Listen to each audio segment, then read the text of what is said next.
Dulugin, dulugin natin, sambahin, dumalangin.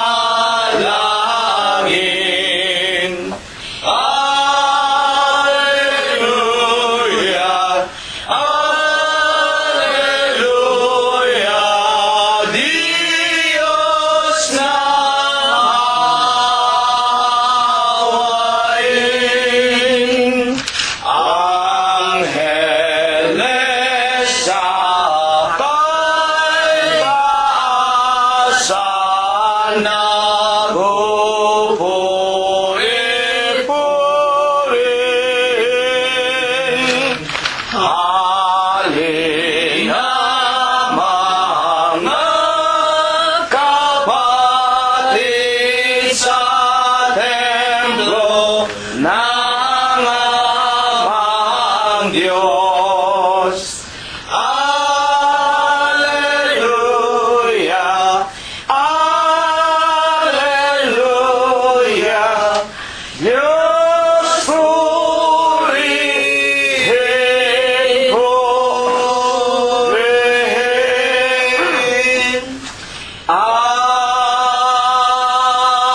Amen.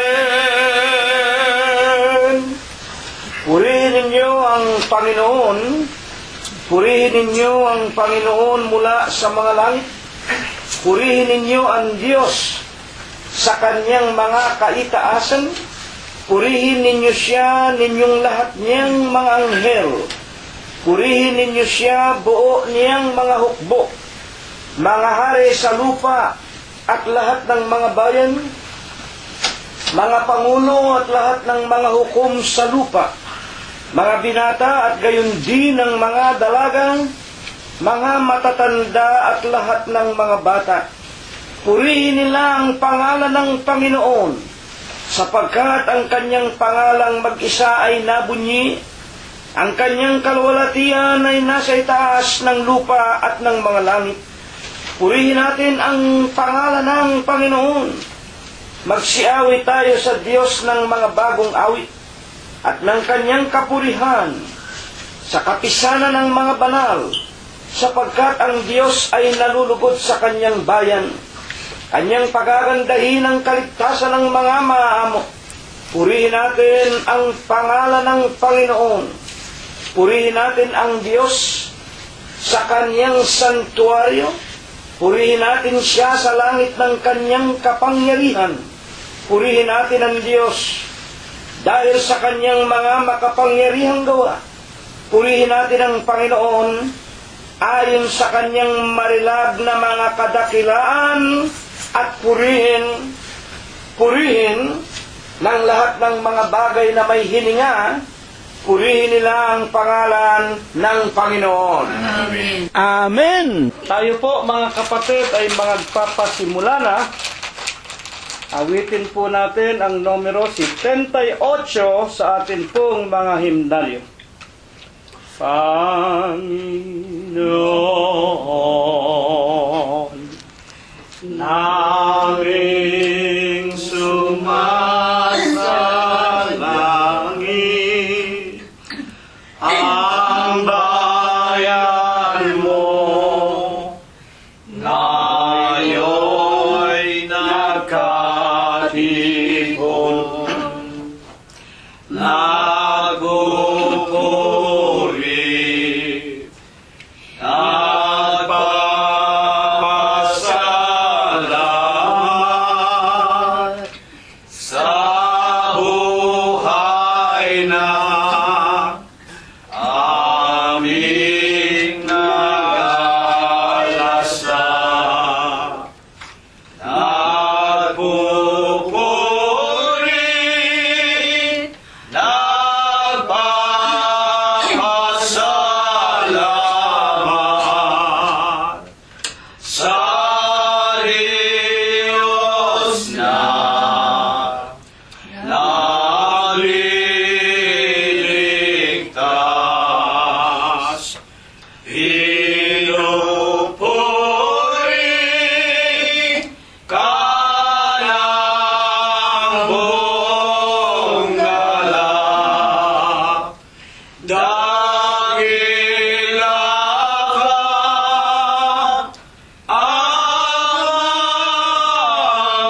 O aming Diyos, kami muling samahan sa nalalabing araw ng buhay upang kami lagi mong namamasdan, sumasamba sa iyong pangalan. Nagpupuri,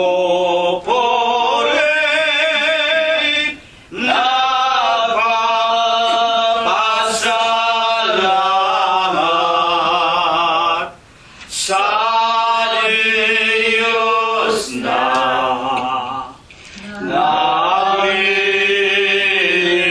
nagliligtas.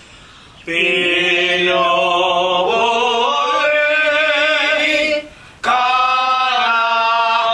karabong wala, dakila ka among liyag. Atin pong patuloy na purihin at sambahin ang pangalan ng ating maluwalhating Diyos na walang iba kung hindi ang ating Panginoong Jesucristo. Numero 46 ang susunod po nating aawitin. Huwag tayong mag-alisa sa ating nakikita. Ang lahat ay nagbabahaya. Araw ay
Dakilang Panginoon po naming Diyos, Amang banal na lubha ka pong kagalang-galang, ikaw po ay Diyos na sadya ka pong kapitapitagan, nag-iisa ka pong Diyos na buhay, ang may-ari, lumalang ng lahat ng mga bagay, ang pinakamakapangyarihan ka po sa lahat. Ama, na sakbibi ka sa iyong pag-ibig, napakasagana mo po sa kagandahan ng iyong mga kalooban, napakadakila mo po sa iyong mga pagbibiyaya. Datapwat ikaw po ay Diyos na napakabanayad sa iyong mga kagalitan.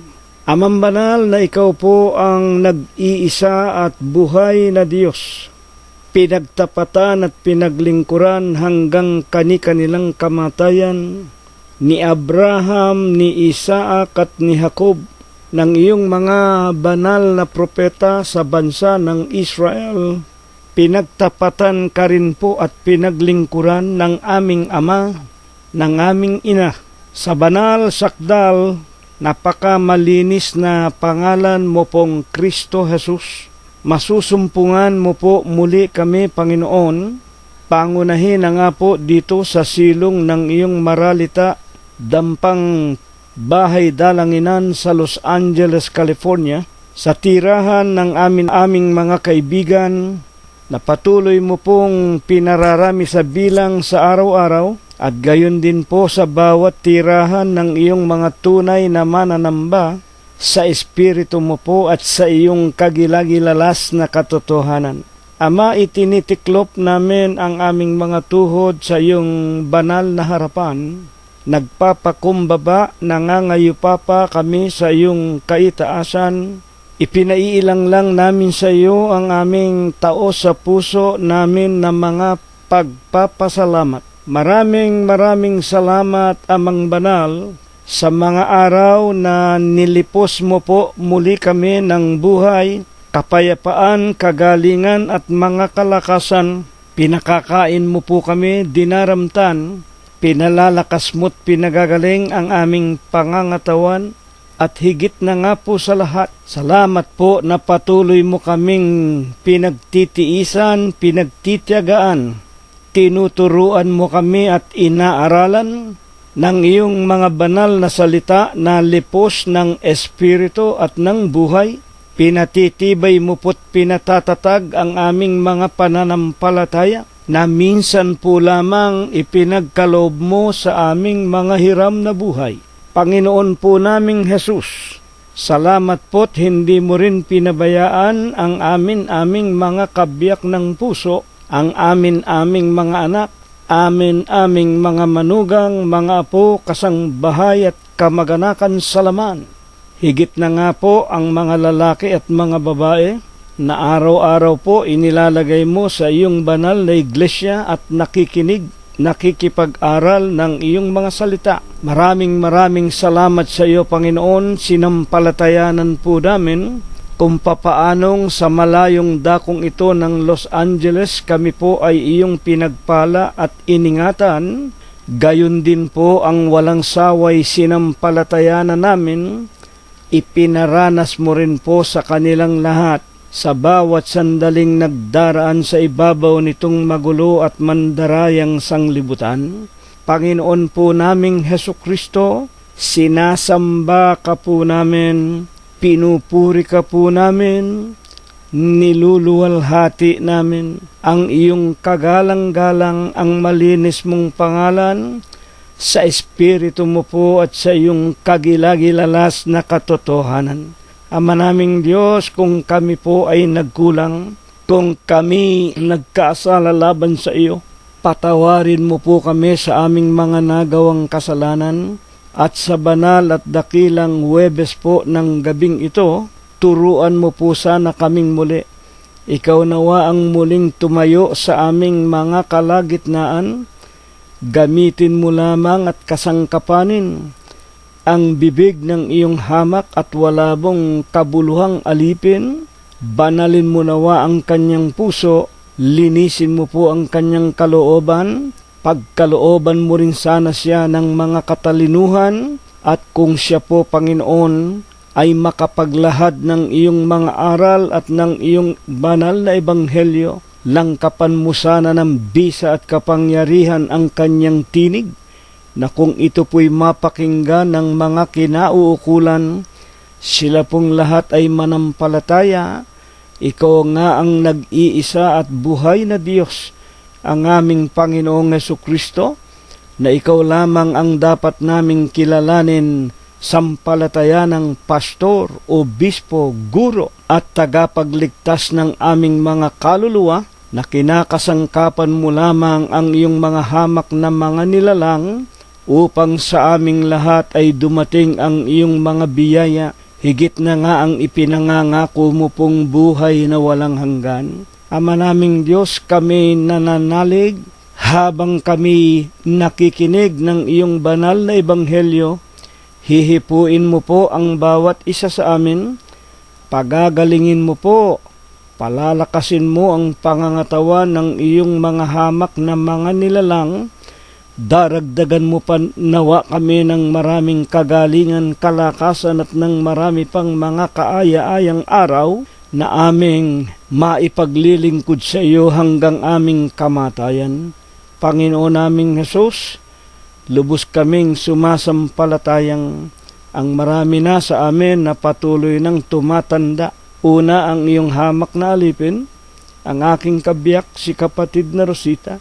Gayon din po ang aking mga katulong sa paglilingkod sa iyo, si kapatid na Prospero at Glenda, si kapatid na Concepcion Tenedero, si kapatid na Florito at kapatid na Prospero Jr., si Expectacion, si kapatid na Mercedita Haney, gayon din po si kapatid na Mirna Gonzales. Sumasampalataya kami, Ama, na kaming lahat hindi mo po pababayaan. Dinirinig mo po ang aming samo at ang aming mga pananambitan.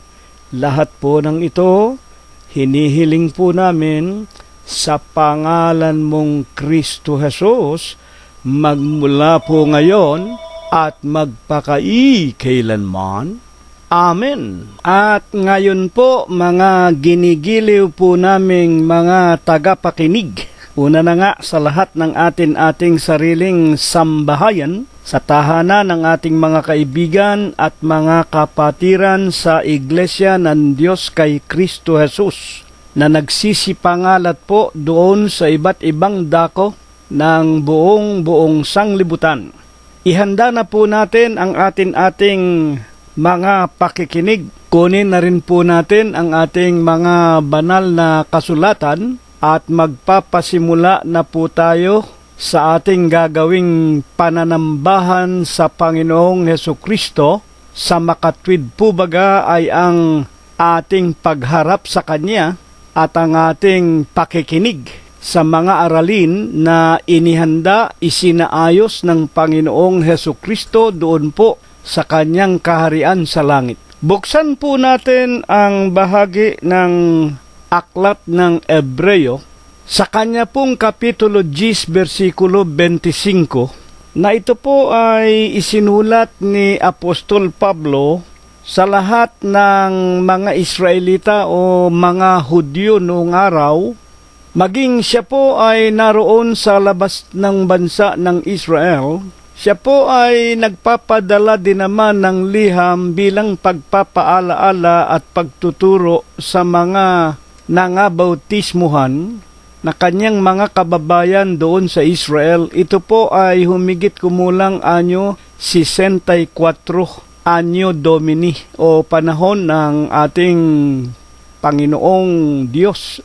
Basahin po natin ang sinasabi sa Ebreo 10:25. Una po, babasahin ko sa Bibliang orihinal na King James Version na pinanggalingan ng Bibliang Tagalog. Not forsaking the assembling of ourselves together, as the manner of some is, but exhorting one another, and so much the more as you see the day approaching. Sa Tagalog po, Sa Bibliang dinala sa atin ng mga Amerikano at isinalin mula sa King James Version noong 1905, na huwag nating pabayaan ang ating pagkakatipon. Dito po tinuturo yung literal, materyang pagkakatipon o kaya ay grouping together sa ating pangangatawan. Nagaya ng ugali ng iba, marami po talaga wala namang pagpapahalaga sa tinatawag na pagkakatipon o mga pananambahan. Ang maraming mga tao, lalo na nga sa huling araw na ito, mas maraming panahon para sa mga kasayahan, sa mga pagdiriwang ng kung ano-ano, kainan, inuman. Gaya ng ugali ng iba, pinababayaan nila ang paglilingkod sa Diyos. Nagaya ng ugali ng iba, kung hindi, ano ba ang nangyayari sa pagtitipon natin sa Panginoon? Mangag-aralan sa isa't isa. Kaya nakikita ninyo ang inyong mga hamak na mga lingkod, ang inyong alipin kay Kristo tuwing araw ng linggo at tuwing araw ng Huwebes, tayo po ay nag-aaralan. Kaya po ang isa sa atin ay nagtuturo sa atin. At bakit mahalaga ang pananambahan o ang pagkakatipon? Lalo na kung inyong namamalas na nalalapit na ang araw.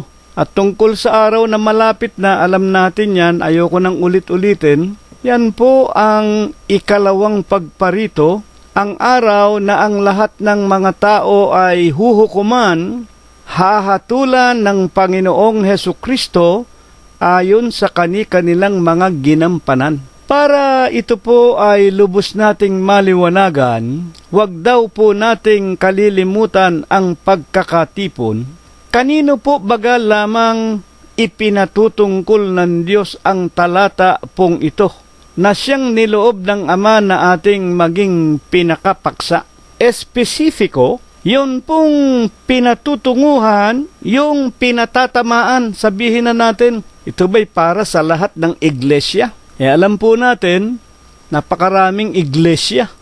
Kung bakit nga tayo nag-aaral ngayon, sapagkat pinaalalahanan tayo ng Panginoong Hesukristo sa Mateo, sa kanyang 24 at 5, mag-ingat tayo, marami ang magsisiparito na mga bulaang Kristo, na kung liliwanagin, mga bulaang iglesia. Magsasabi, ako ang Kristo, nasa amin ang Kristo, nariyan ang Kristo, huwag ninyo silang paniwalaan. Ililigaw nila ang marami, kung baga maaari pati ang mga tunay na anak ng Diyos. Kaya nga po tayo nag-aaral. Kung sinasabi man sa 10:25 ang pagkakatipon, ang pagsamba ay huwag nating kalilimutan na katulad ng pagkalimot na ginagawa ng maraming mga tao, lalo na nga kung alam nating malapit na ang second coming o ang araw ng paghuhukom. Kanino nga po baga ito, yung literal na pinag-uukulan ng Diyos? Napakarami nga pong iglesia. Kaya nga kailangang alamin natin kung sino yung tunay na iglesia, kung sino yung tunay na mga tao na pinag-uukulan ng ating paksa na wag nating kalilimutan. Ang pagsamba o ang pagkakatipon. Buksan po natin sa bandang itaas, Kapitulo 12, versikulo 23. Ang unang bahagi ng Ebreo, kanino ipinatutungkol ng Diyos itong sulat ni Pablo sa mga Ebreo? Ito po, sa pangkalahatang pulong at iglesia ng mga panganay. Ito po, sa pangkalahatang pulong iglesia ng mga panganay. Ibig kong ating tandaan, napasulat sa kasaysayan ng Biblia ang sulat ni Pablo sa mga Hudyo. Pag binabanggit ng mga Ebreo, yan po yung mga taal ng mga Hudyo. Ngunit ang ating pag-aaral, ang sulat na ito ay paalaala ni Pablo, pinaalalahanan ang iglesia ng mga panganay. At kung alin nga po yung iglesia ng mga panganay, alam po naman natin, iisa lang ang tinatawag na iglesia. Kaya nga, sino baga itong iglesia ng mga panganay na itinuturing ni Apostol Pablo na mga kapatiran? anak ng Diyos at sila daw ang mga panganay. Pag sinabing panganay, original yan. Buksan po natin ang 16-18. Yayamang ang pinag-uusapan natin, iglesia ng mga panganay. 16-18 ng aklat ni Apostol Mateo, humigit kumulang anyo 32. At sinasabi ko naman sa iyo na ikaw ay Pedro, at sa ibabaw ng batong ito ay itatayo ko ang aking iglesia. Kaya lamang po bumangon yung salitang iglesia nang magkaroon na po ng iglesia na itinayo. Anyo 32, itinayo po ng Panginoong Jesucristo sa siyudad ng Jerusalem ng Hudiya. At dito nga po, pinipilit na iliko, baguhin ang tinatawag na katotohanan sa pagkakatayo ng iglesia ng iba't ibang relihiyon na kanilang sinasabi ang iglesia daw ay itinayo kay Apostol Pedro. Sapagkat 16-18, sinasabi ko naman sa iyo na ikaw ay Pedro, at sa ibabaw ng batong ito ay itatayo ko ang iglesia, at ang pintuan ng Hades ay hindi magsisipanaig laban sa kanya. Dito'y sinasabi ng Iglesia Apostolika Katolika Romana, at gayon din naman ang mga anak ng simbahang Katoliko, yung mga Protestante, marami rin sa kanila naniniwala si Pedro daw ang pinagtayuan ng iglesia ng Panginoong Jesucristo. Sapagkat yung Pedro, ang ibig daw sabihin bato. Ngunit napakaliwanag po, hindi po si Pedro ang pinagtayuan ng iglesia ng Panginoon. Sapagkat si Pedro po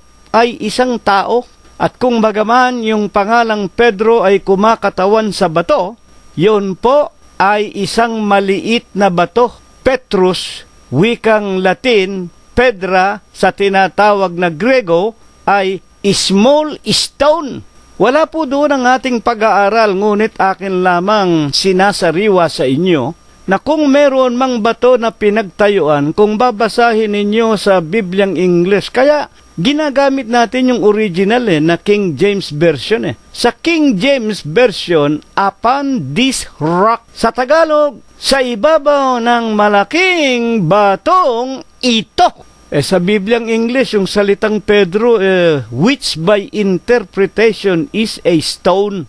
Maliit na bato si Pedro. At si Pedro po, tao. Namatay na po si Pedro.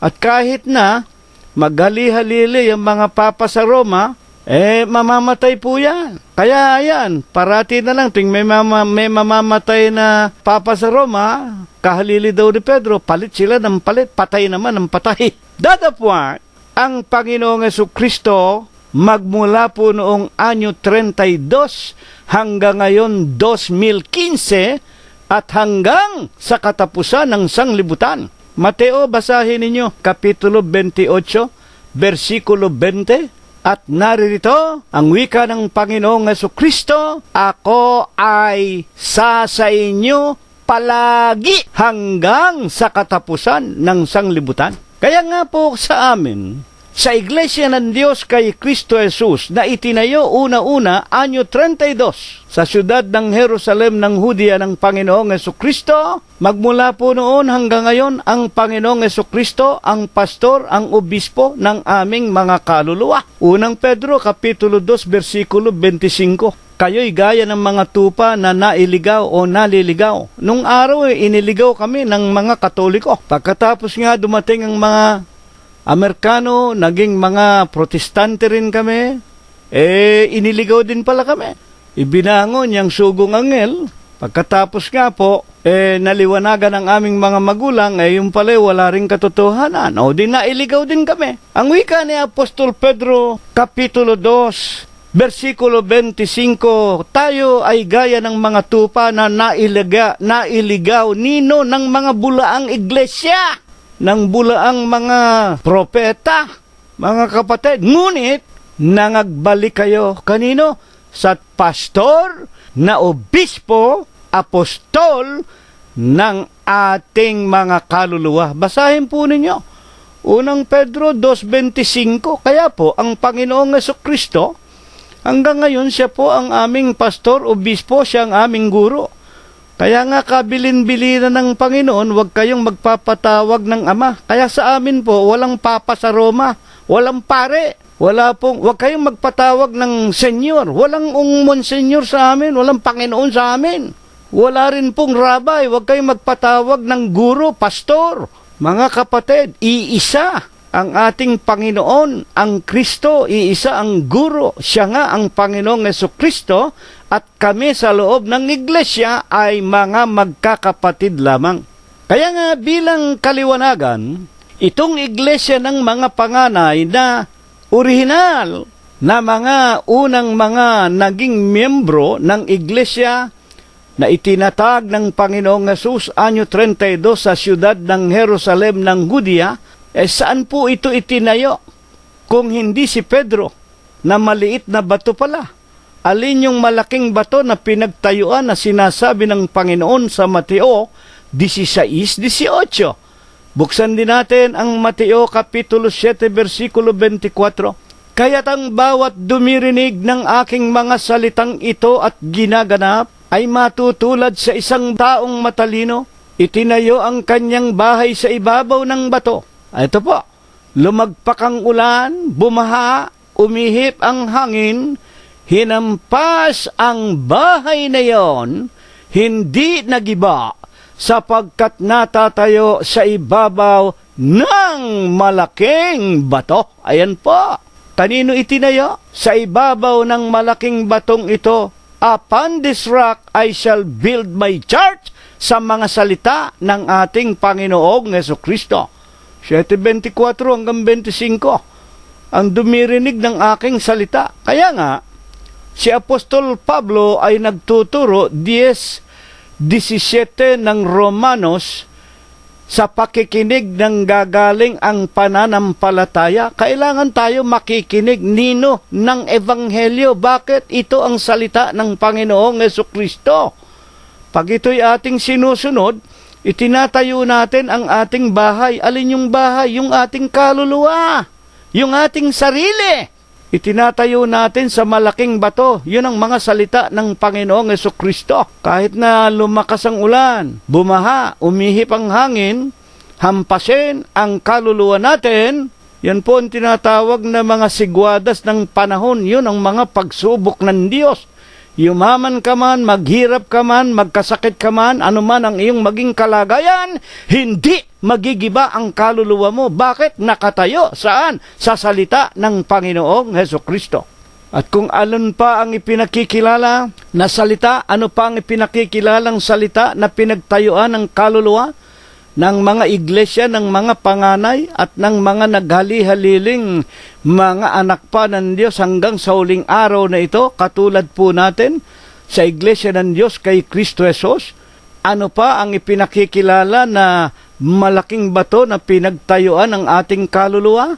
Nang pasimula ay ang berbo, San Juan Kapitulo 1, versikulo 1 hanggang 4, 5 at 14. Nang pasimula ay ang berbo, at ang berbo ay suma sa Diyos. Ano ba yung berbo? Yung pong berbo ay salitang Kastila. Kung liliwanagin sa Tagalog, ng pasimula ay salita. At ang salita ay suma sa Diyos. At ang salita ay Diyos. At ano ang ginawa ng salita? Lahat ng mga bagay ay ginawa niya. At ang lahat na nagawa ay hindi ginawa kung wala siya.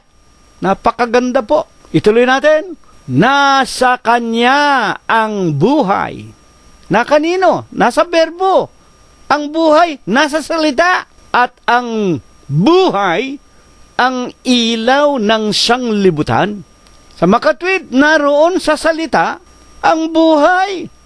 Naroon sa salita, ang lahat ng pagkayari ng lahat ng mga bagay. At kung wala yung salita, wala pong nagawa. Na tulad ng nakikita natin ngayon, ang buwan, ang araw, ang bituin, ang kalawakan, ang tao, ang mga isda, ang mga ibon, ang mga halamanan, ang mga gubat, ang mga dagat, ang mga ilog, ang lahat ng bagay na yan. Hindi po nagawa kung wala ang alin, iyong tinatawag na berbo. Ano bang ginawa pa ng berbo?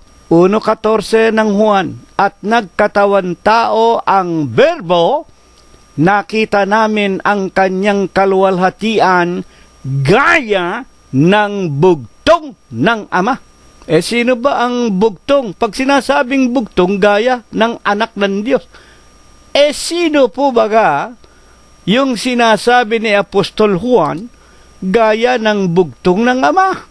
Mga kapatid, wala pong iba kung hindi ang ating Panginoong Jesucristo. Kaya nga siya tinatawag na anak ng Diyos. Kaya nga siya tinatawag na anak ng tao, sapagkat nagkatawan tao. At paano nagkatawan tao? Filipos Kapitulo 2, versikulo 5 hanggang 10.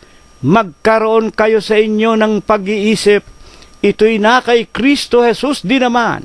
Bagaman siya nasa kalagayan na Diyos, hindi niya inaring nararapat panangnan ang pagkapantay niya sa Diyos.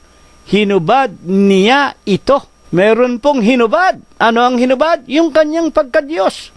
Nag-anyong alipin, nakitulad sa isang tao, kaya nga nagkatawan tao. Pag sinabing nagkatawan tao, hindi tao. Hindi ko po pwedeng sabihin ako ay nagkatawan tao. Babatuhin ninyo ako at papatayin, magagalit kayo sa akin. Tao na ako eh. Kaya nga ang Panginoong Jesucristo, nang sabihin niya, mga kapatid, sa mga Hudyo ako at ang Ama ay iisa, pinukul siya ng bato ng mga Hudyo sapagkat ayaw nilang tanggapin yung Kristo, yun ang Diyos na nakipag-usap kay Abraham na kanilang ama. Hindi po pwedeng yung nagkatawan tao, tao. Hindi pwedeng maging tao ang magkakatawan tao pa. Siya po ay hindi tao. Siya nga po ang tinatawag na Berbo. Yaon ang ating Panginoong Jesucristo. Yaon ang malaking bato. Yun din kanyang sarili. Totoo ba yan? Ipagpatuloy natin ang pagbabasa aklat ng mga gawa, Kapitulo 4, versikulo 10 ng aklat ng mga gawa. Talastasin ninyong lahat at ng buong bayan ng Israel na sa pangalan ni Jesucristo na taga Nazaret na inyong ipinako sa krus. Ito po, binuhay ng Diyos na maguli sa mga patay. Dahil sa Kanya, dahil kay Kristo na binuhay na maguli sa mga patay, nakatindig ang taong ito, yung pilay na pinagaling, sa inyong harap na walang sakit. At sa 4:11 ng gawa, sino ang Panginoong Jesucristo? Siya ang bato na itinakwil ninyo na mga nagtayo ng bahay. O hindi ba? Una-una na nga, yung mga Hudyo ng kanyang kapanahunan, itinakwil ang Kristo. Hindi ba? Ipako sa krus ang Kristo, pakawalan si Barabas. Ayaw namin kilalanin ang Kristo. Si Kristo'y nagpapakunwari lamang. Si Kristo'y tao. Kamukha ng mga iglesia ngayon. Sino ang leader ninyo? Sino obispo ninyo? Ay di yung aming diksyonaryo ng Biblia, napakat matalino. Kayo naman, sino ang obispo ninyo? Sino ang leader ninyo? Di yung sugong anghel, yung sugong taga-tagig. Mga kapatid at mga magulang, si Kristo tao, yung sugong obispo, yung obispo sugong anghel. Di ba? Sino naman kayo? Na iglesyang kinagisnan, sino leader ninyo? Di yung Papa sa Roma, Vicarius Filii Dei. Ano ba ibig sabihin ng Vicarius Filii Dei? Kahalili ni Kristo, kahalili ng Diyos. Kaya tama ang sabi, aklat ng mga gawa, Kapitulo 4, versikulo 10. Ipinako ninyo sa krus, mga kapatid, ang Panginoong Jesucristo. 4:11 ng gawa, sino ang Kristo? Bato na itinakwil ninyo na nagtayo ng bahay o ng iglesia. Iglesia Apostolika Katolika Romana, itinakwil ninyo ang Kristo bilang pangulo ng iglesia. Kolosos 1:18. Si Kristo ulo ng katawan sa makatwid bagay ng iglesia.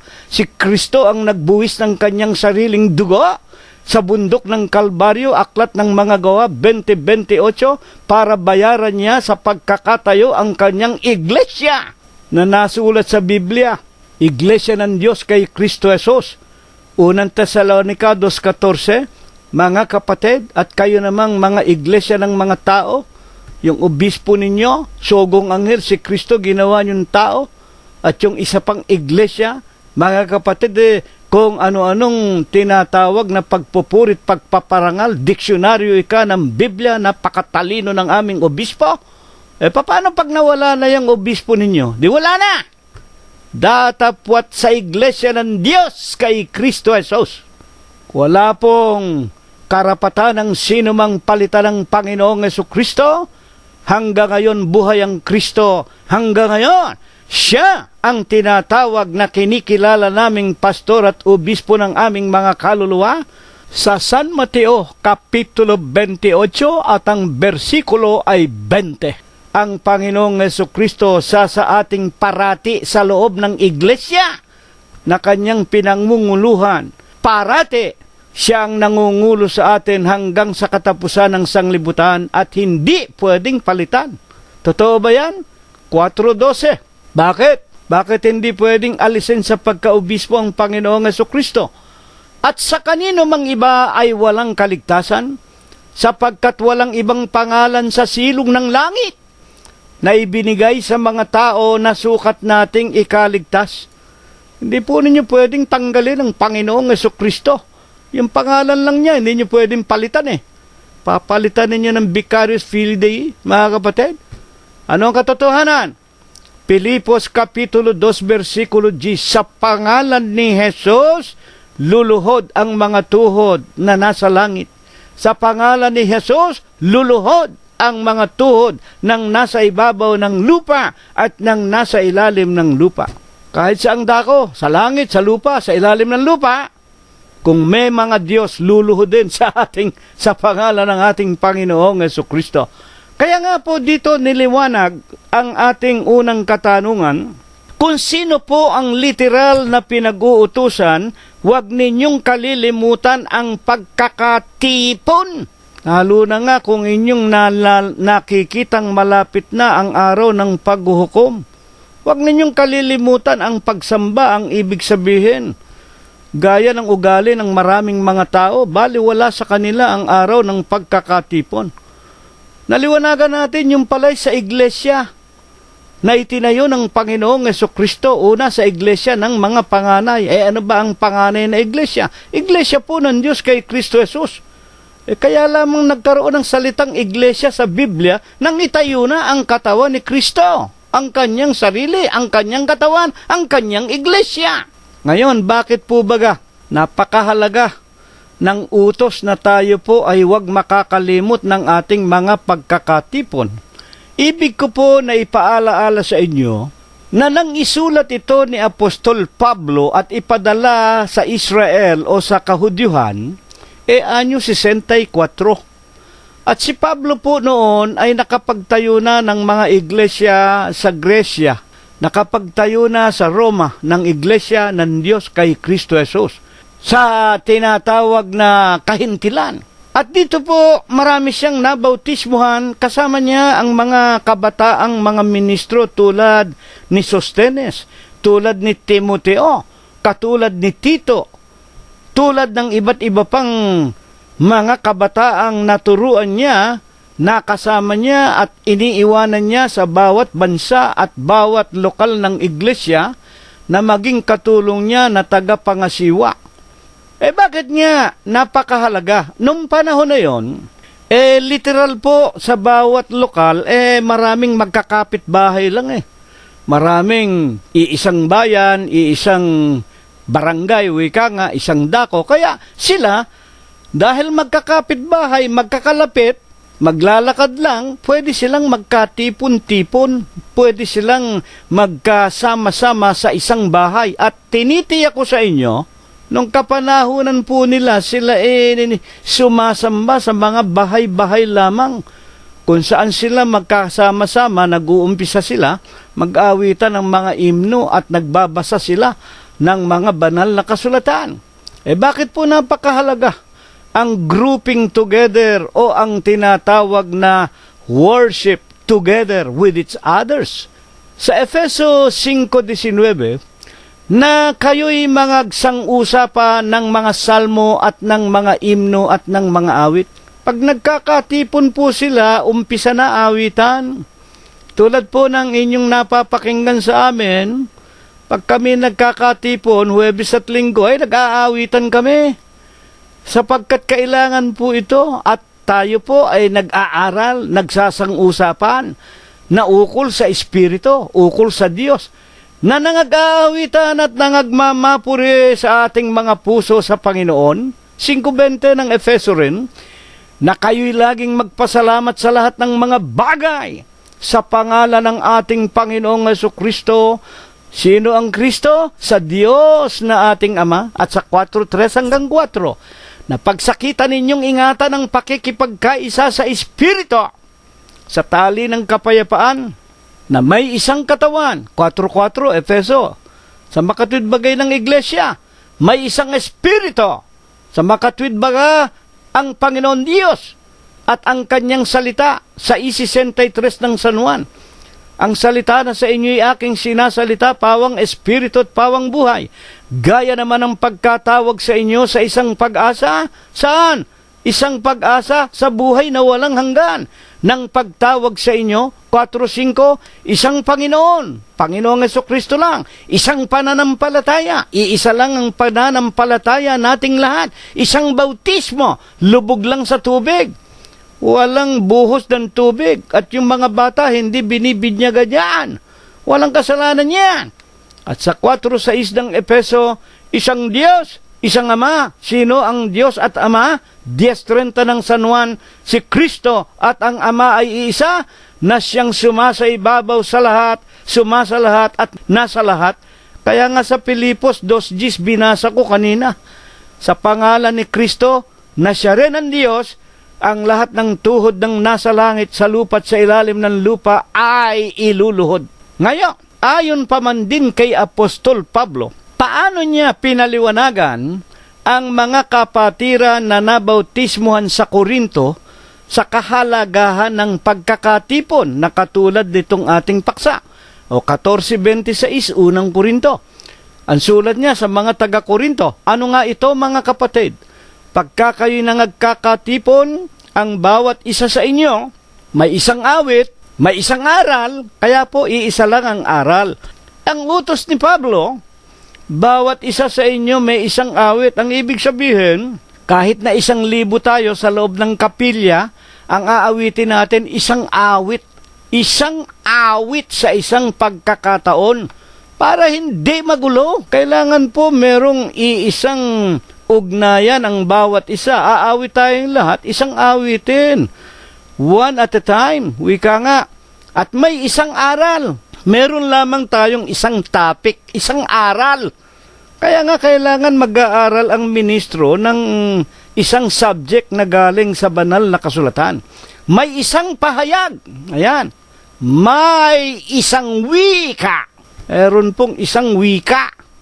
Hindi po yung merong parang tumatahol, umiiyak, meron pang hinihimatay, meron pa, nakita ko yan sa mga protestante. Para kayong mga nasisiraan ng ulo, ang gugulo ninyo. Yan po, nilalayasan ko yan. Ang Diyos po hindi Diyos ng kaguluhan. Totoo ba yan? May isang pagpapaliwanag. Gawin ninyo ang lahat ng mga bagay sa ikatitibay. Ayan po. Kaya po napakamahalaga ng ating pananambahan tuwing Huwebes at tuwing Linggo. Kung meron pong kalooban ng Diyos na tayo halimbawa sa isang barangay, sa isang dako, sa isang syudad, sa isang bayan, magkakalapit tayo, magkaisa-isa tayo, magkasama-sama tayo. Mga tagapakinig po namin, sapagkat sa Romanos 10:17, sa pakikinig ng gagaling ang pananampalataya, kailangan makikinig tayo ng isang aralin na inihanda ng Diyos sa araw at oras na yon. At ang wika ng Panginoon Diyos, ang nakikinig ng aking mga salita at ito'y kanilang ginagawa ay magiging matatalino. Kaya nga, lumalabas na sa pamamagitan ng salita ng Panginoong Jesucristo, nakatayo tayo sa malaking bato kung pinakikinggan at sinusundan natin. At ang nagagawa pa man din ng salita ng Diyos, sa San Juan 15:3 ang wika ng Panginoon, kayo'y malilinis na sa mga salita na sa inyo ay aking sinasalita. Ang salita ng Diyos, ng ating Panginoon, ito lang ang panglilinis ng ating kaluluwa. Hindi po yung mga salita ng mga papa sa Roma ninyo. Wala namang itinurong mabuti yan eh. Kahit na po katiting na aral na galing sa Biblia. Wala kaming napakinggan dyan sa mga papa ninyo sa Roma. Gayon din sa mga sugong anghel ninyo. Gayon din sa mga diksyonaryo ninyo ng Biblia. Wala kami napakinggan yan, kundi puro debate rito, debate dyan. Pagkatapos nagko-concert pa, ginaya pa ang iglesia ng tao, at meron pa silang sex bomb. Ayan, narinig ko yan eh. Narinig natin yan kay Eli Soriano. Wala daw masama sa sex bomb.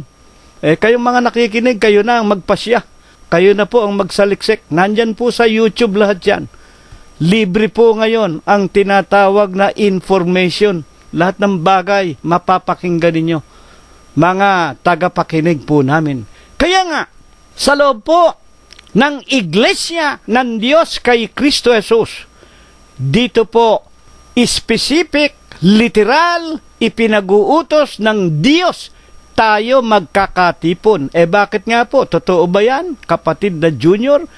Sa Ezra Kapitulo 7, versikulo 23, ano mang ipinag-uutos ng Diyos ng langit, ang pagkakatipon, utos po ng Diyos ng langit yan eh. Gagawing lubos. Saan? Sa bahay ng Diyos ng langit. Ayan. Meron pong bahay ang Diyos ng langit. Dito po sa lupa. Alin nga yan? Hebreo 3:6. Datapwat si Kristo gaya ng anak. Ito po, Hebreo 3:6. Si Kristo gaya ng anak. Puno, presidente, sa bahay niya. Alin ba ang bahay niya? Literal ba na palasyo? Literal ba na katedral? Hindi po. Ang Diyos hindi tumitira sa mga building na ginawa ng kamay ng tao. Si Kristo gaya ng anak, puno sa bahay niya, at ang bahay niya ay tayo. Tayong mga membro. Tayong iglesia ng Diyos kay Kristo Jesus. Bakit sinasabing tayo ang bahay ng Diyos? Unang Korinto 12:28.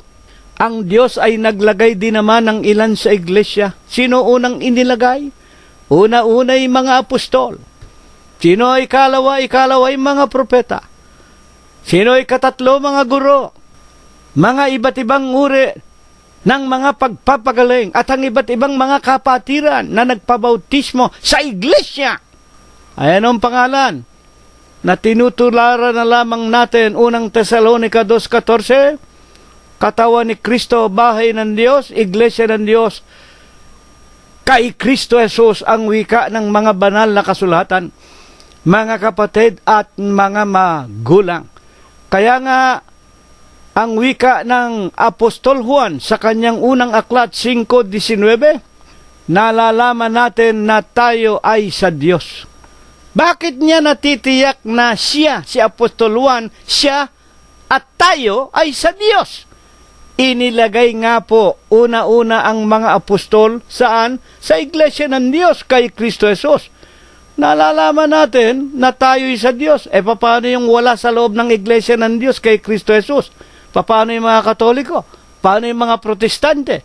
Paano yung mga Hindu? Paano yung mga Confucius? Paano yung iba't ibang relihiyon? At ang sanglibutan, ang wika, yung labas, yung nasa labas ng katawan ni Kristo, at ang mga nasa sanglibutan nakahilig sa masama. Basahin ninyo. Unang 1:5-19, mga kapatid at mga magulang. Paano pinatunayan ni Apostol Pablo sa Iglesia ng Diyos dito? Babanalin tayo ng salita ng ating Panginoong Hesus Kristo. Unang Korinto 1:1-2. Si Pablo at si Sostenes, na ating kapatid, na tinawag ng Panginoon Diyos sa pagka-apostol sa pamamagitan ng ating Panginoong Hesus Kristo sa mga pinapagiging banal, sa Iglesia ng Diyos, sa mga pinapagiging banal kay Kristo Jesus. Napakaliwanag po.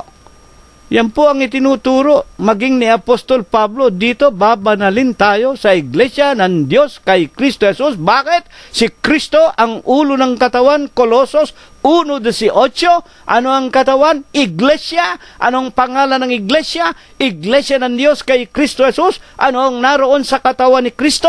1:14 ng Colosos, kinaroroonan ng katubusan na siyang kapatawaran ng ating mga kasalanan. Amen! Napakaganda po. Ngayon, sa huling araw na ito, kapatid na Cirilo, hiwa-hiwalay tayo. Kayo po, nasa Los Angeles. Totoo yun, nandito kami sa California. Ang ibang mga tagapakinig, nandiyan sa China. Naroon sa Indonesia. Ang iba, nasa Europa. Meron tayo sa Inglaterra. Ang iba, meron pang tinatawag na taga-Japan.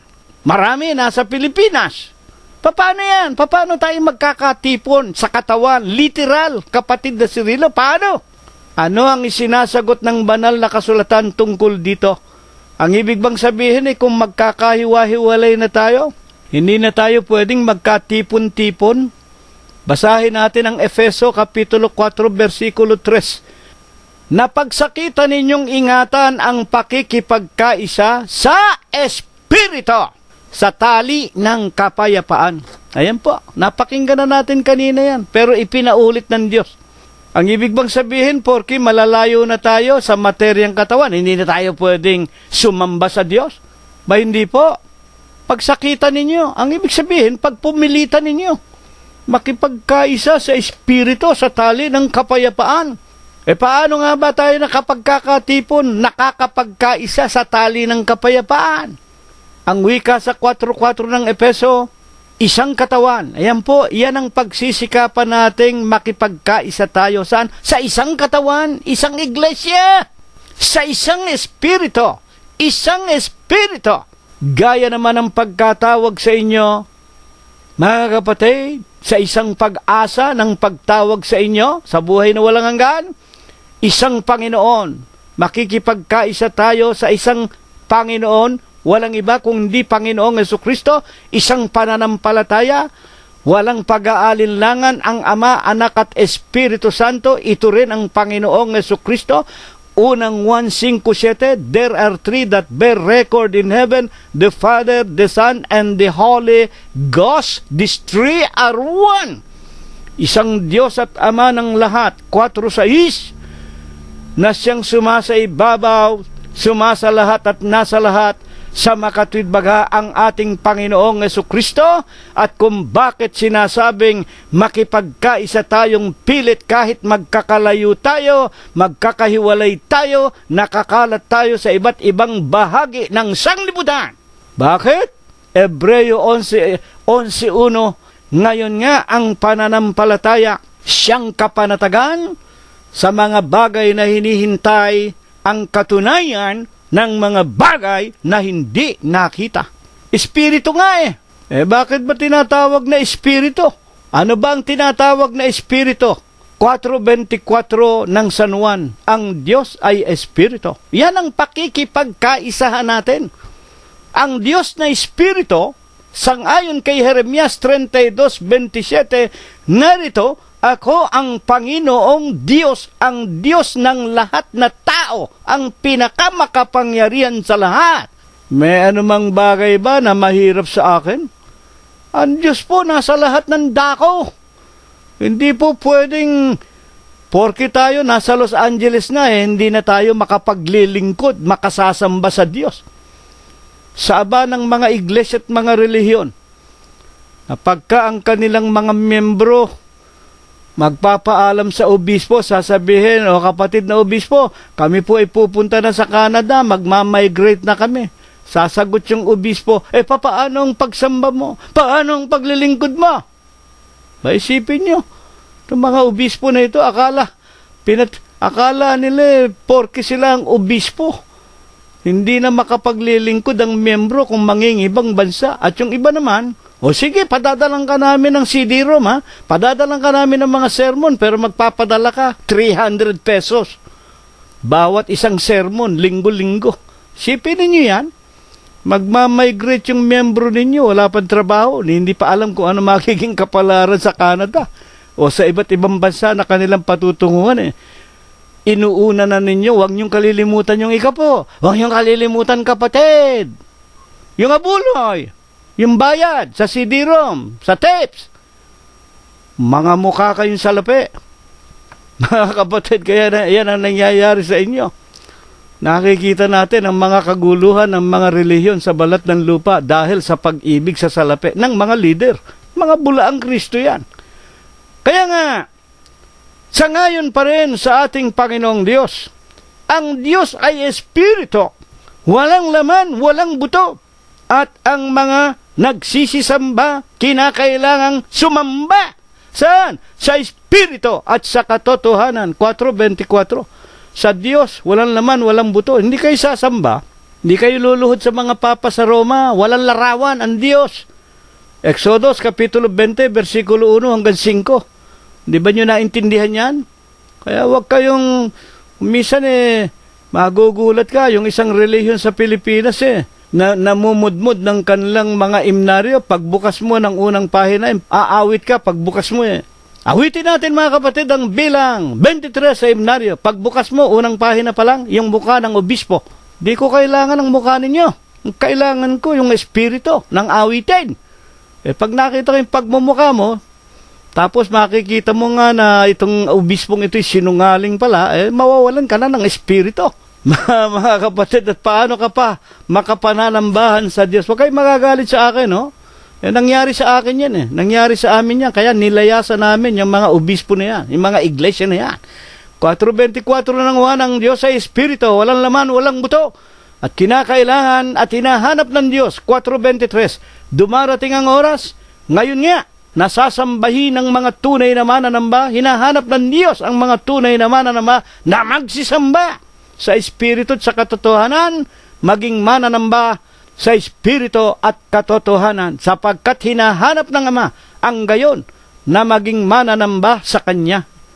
Kaya nga, kahit na tayo magkakahiwalay, kahit na tayo walang bahay-sambahan, ang totoo naman yung mga bahay-sambahan unti-unti dinudurog ng Diyos yan, winawasak ng Diyos yan. Problema lamang yan, pinagmumulan lang ng gulo yan, o kamukha nung relihiyon na nagkawatak-watak. Paano ngayon yung maintenance nun?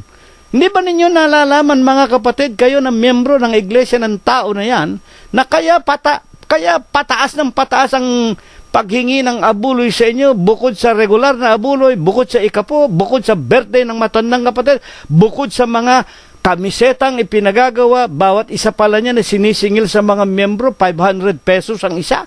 Kapag kayo'y gumagawa ng mga rally ninyo, mga kapatid at mga magulang, hindi ba kayo nanghihinawa? Sobra-sobra ng pagpapahirap sa inyo. Samantalang ang sabi ng Panginoon ng Panginoong Jesucristo, magsiparito kayo sa akin, sumunod kayo sa akin, pasanin ninyo ang aking pamatok. Ang pamatok ko hindi mabigat.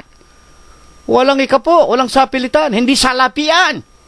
Masusumpungan ninyo ang kapahingahan ng inyong kaluluwa. Kayo naman sa iglesia ninyo, kutakot-takot ang abulo yan, lumayas kayo dyan. Salapian yan, kwartahan yan. Sa Mateo 6:6, tunay ba na tayo kahit na kami nasa Los Angeles? Ako naging mag-isa rito nung wala pa si kapatid na Rosita, wala pa si Joel na aking anak, wala pa ang aking wika nga kapatid na Prospero. Nag-iisa lang ako rito, pero sa awa tulong ng Diyos, nakakapangaral tayo ng ebanghelyo. Ano ba ang sinusunod namin dito? Mateo 6:6, datapot ikaw pagka ikaw ay mananalangin, pumasok ka sa iyong silid, at kung mailapat mo na ang iyong pinto, manalangin ka sa iyong Ama na nasa lihim, ang iyong Ama ay nakakakita sa lihim, gagantihin ka. Ito po. Ibang mga tao, kapatid na Cirilo, hindi na po kami makasamba. Bakit? Wala na po kami sa Maynila. Dito po pala sa Amerika, wala pala ang mga kapatiran dito. Wala ka pa sa katotohanan. Ang isang tunay na tupa ng Diyos. Hindi po maliligaw. Hindi po mawawala ng pag-asa. Hindi po mahihiwalay sa Diyos. Totoo ba yan? San Juan 6:37.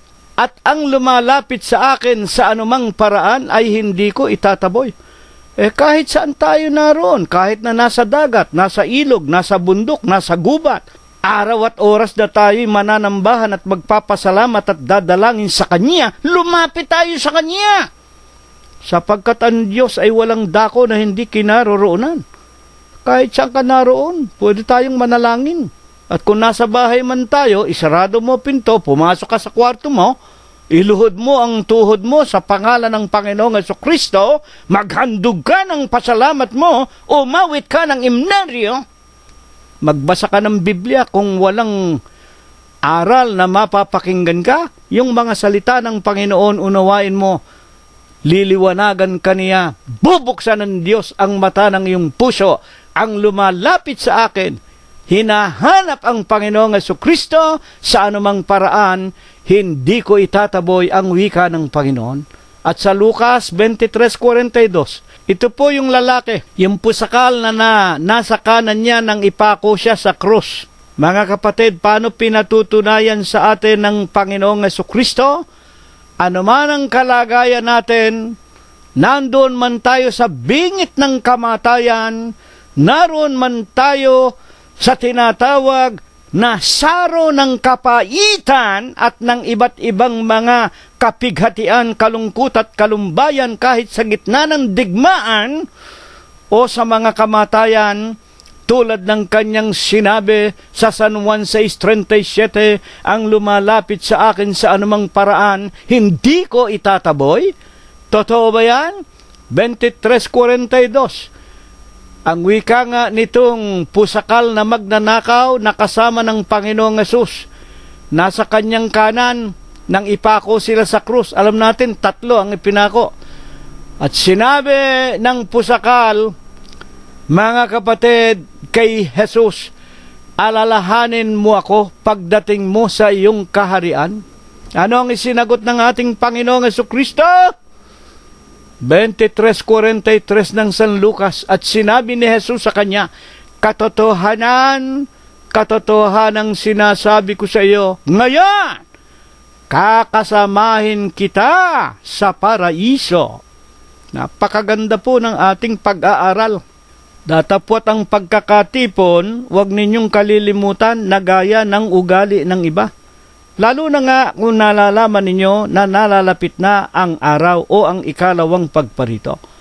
Ito'y ipinatutungkol sa mga tunay na mga anak ng Diyos sa loob ng iglesia ng Diyos kay Kristo Jesus. Hindi po sa mga Katoliko, hindi po sa mga Protestante, hindi po sa kung ano-anong mga relihiyon.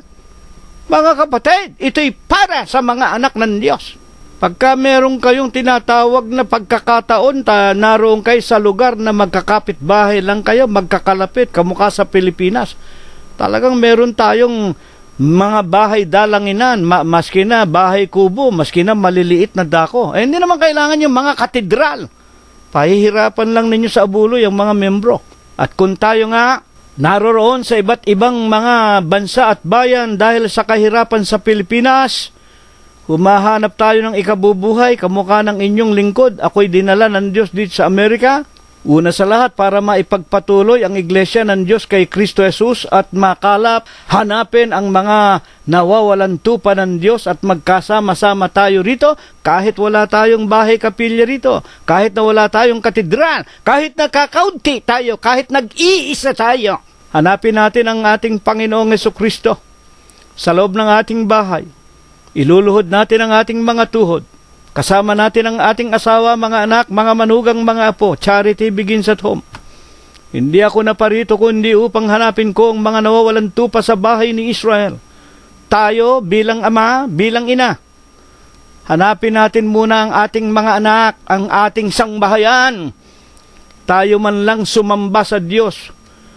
Ipikit natin ang ating mga mata, manalangin tayo at magpasalamat tayo sa Kanya.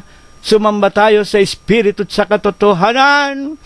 Hinahanap ng Diyos, mga kapatid, ang Kanyang mga tupa na tayo'y nagsusumigasig, nagsusumikap, makipagkaisa, hanapin nating pilit ang tali ng kapayapaan. Walang iba kung hindi ang ating Panginoong Jesucristo. Sa pamamagitan ng ating pananampalataya, Ang wika ng Panginoong Jesucristo, San Juan 16:33 sa sanglibutan, marami kayong kapighatian, sumampalataya kayo sa akin, sumampalataya kayo sa Ama. 14:1, 10:30, ako at ang Ama ay iisa, dadaigin ko ang sanglibutan. At ano ang ikinatitiyak nating hindi tayo gugutumin ng Diyos at makakarinig tayo ng kanyang mga aral?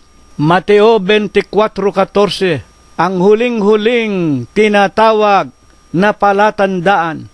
Ipangangaral ang ebanghelyong ito ng kaharian ng langit sa buong sanglibutan, makakarating sa buong sanglibutan.